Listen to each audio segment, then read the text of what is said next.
ఎవరికి తోడవుతారో ఎప్పుడెందుకు విడిపోతారో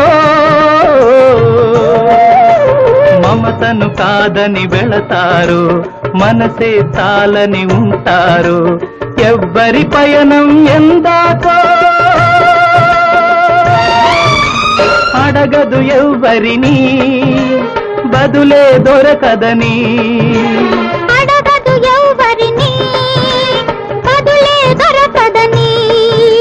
ఓ బాటసారి